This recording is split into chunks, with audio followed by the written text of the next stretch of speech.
Hey guys, what's going on? Wagwan me peeps, wagwan me peoples. Alain here again with a brand new edition of White Boys Fragrance Corner. And today, I feel like doing a tag video today.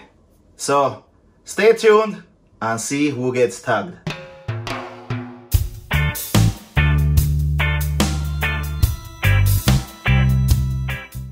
Alright, welcome back to the channel guys. I hope everyone is doing great. Now, there's this tag video going around where basically you have to answer 13 questions regarding your fragrance collection. And I was watching Brand's video over there at 2 + 2 = fragrances, where he was tagged by somebody and he basically said, who has not been tagged as yet, feel free to go ahead and do the video. And that's what I'm about to do. However, I am going to tag 3 persons. First off is my brethren from Jamaica, repping the 876, Olivier, and his channel Alux Scents, which I'm going to link below. Then we're going to head over to the beautiful Twin Republic of Trinidad and Tobago, my brethren Jarrell and his YouTube channel, Men's Fragrances and Fashion. And thirdly, last but not least, the beautiful Ange over there at 50 Cents UK. I'm going to link all 3 YouTube channels in the description. Check them out. All 3, they do very good reviews, very informative, and they create good content. So give them a support. So when you head over, you just click on the subscribe button and click on the notification bell. But before you do that, click my subscribe button and notification bell. Alright, here we go. 13 questions regarding my fragrance collection. So the first question is, what is your newest addition to your collection? And that would be Amouage Interlude Man. Yes, the Blue Beast. Oregano, incense, oud. This is a powerful fragrance. And yes, I did unbox this in my Christmas fragrance haul, but this was actually the last bottle to come in. So so this is my last purchase, so to speak. Lovely, lovely, lovely scent. Moving on to the second question. What is your oldest perfume? Now, let me just clarify. What they mean is, which fragrance do I have in my collection the longest, not which perfume is the oldest, as in when they were released, right? And it's actually this one right here, Bulgari Aqua Pour Homme. This is a 50 ml bottle, but I've had this since 2012. So yes, almost 9 years. Whoa. So that's the oldest in my collection. Next up now, what is your most expensive perfume? Now, I kind of based that on how much I spent, not how much a fragrance costs in a retail store, how much I actually shelled out for a fragrance. And if you have been watching my videos, then you should know is Fougère d'Argent from the Tom Ford Private Blends line. This was a love at first sniff for me. This came out in 2018 and I bought this when it just came out, and I paid full retail. I paid about 370 francs for this beauty right here. So yeah, most expensive fragrance that I have paid for in my collection. Next up now, which is your most affordable fragrance or cheapie? It is a cheapie, but it is damn good. Nautica Voyage. Now, I could have showed you guys Voyage Heritage as well, because both of them were the same price, but yeah, lovely freshy. You go down to the beach, you spray this on, I go down to the river, I just chill in the park, especially on those very hot summer days. This leaves us smelling cool and great, definitely. Now, next up now, question number 5. And I'm getting old, so I need to look at my notepad. My apologies. Favorite easy to wear fragrance or favorite don't reach fragrance? Now, to me, there's one fragrance that I can reach for on any occasion, any season, doesn't matter. Acqua di Gio Profumo. It is that lovely Acqua di Gio DNA added with some incense. I can wear this all year round, and yeah, I love this. This is another one of those fragrances that will never leave my collection whatsoever, definitely. Now, question number 6, favorite bottle design. And I tried my best not to have the same fragrance, but it kind of worked out that way. And this is the Tom Ford Private Blends. This bottle design, it looks elegant, it looks expensive, it looks exclusive. There's just something about this design that screams money, and I like it. I really do like this bottle design, right? So, what's my smallest fragrance in my collection? It would be this by Rado Baldea Freak. This is a 15 ml atomizer, and I know some of you guys are going to quarrel and saying that this is not a bottle, but I came prepared. It would be this one, Versace Mano Fresh 30 ml.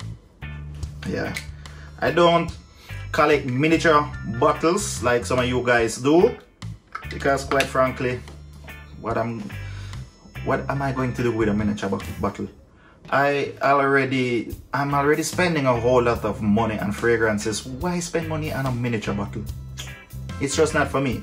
Nothing against you guys, keep on doing what you're doing, but it's just not for me.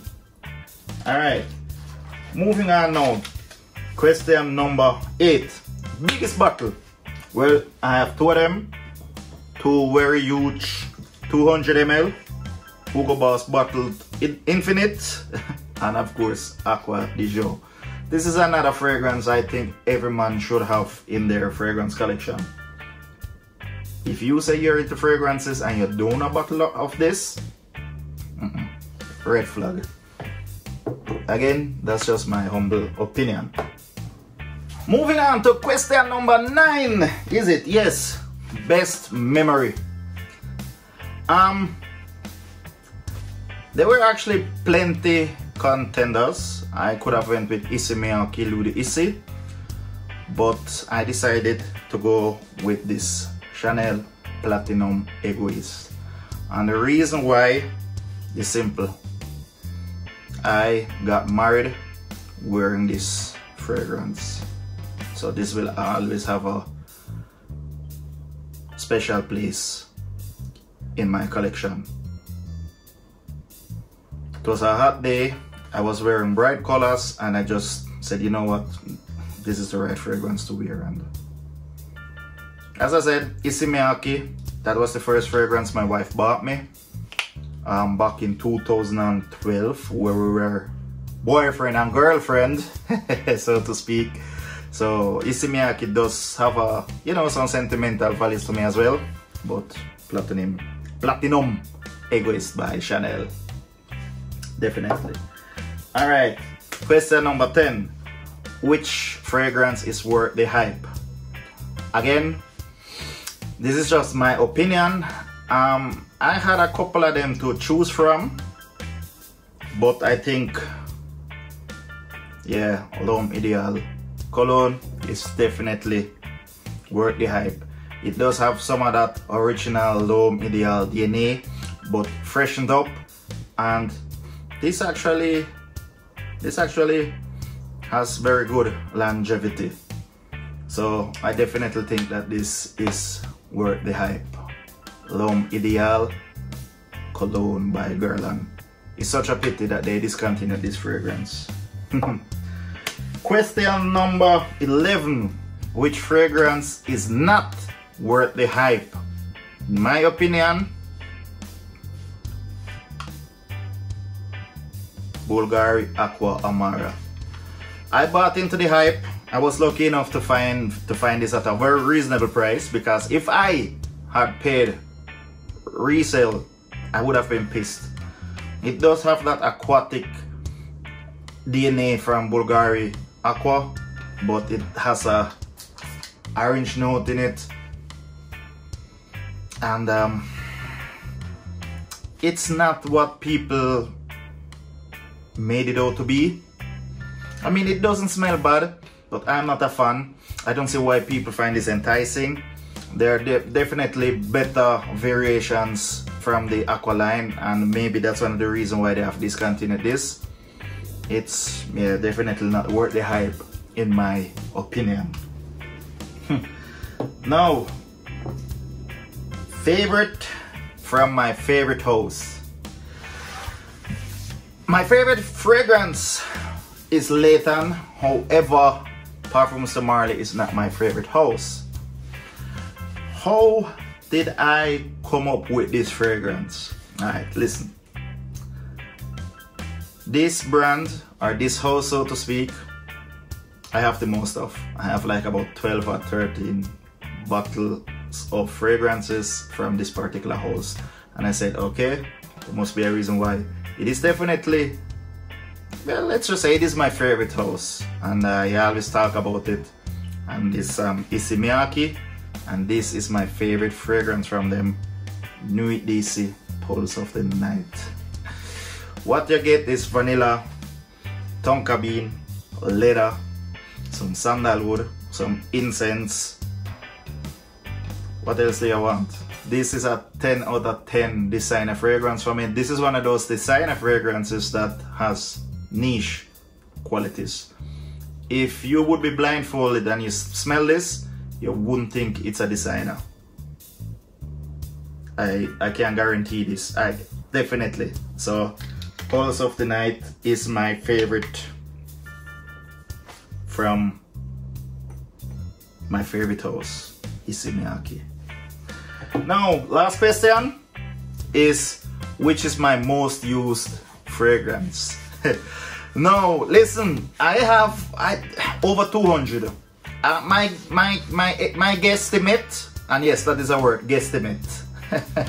If it isn't, I'm going to copyright it. My guess is I have maybe about 240 to 250 fragrances. And with so many fragrances, it's really hard to determine which is the most used. So I based this basically on the time point I received this fragrance and how much time I've used it. Mancera Red Tobacco. I got this in October. I've been wearing it a whole lot, especially now that it's winter. This is beast mode, long lasting. And as I've always said, please do not judge this fragrance based off its opening. The opening is, the opening is nothing to talk about, but once this settles down, this is one of the most beautiful tobacco fragrances to me.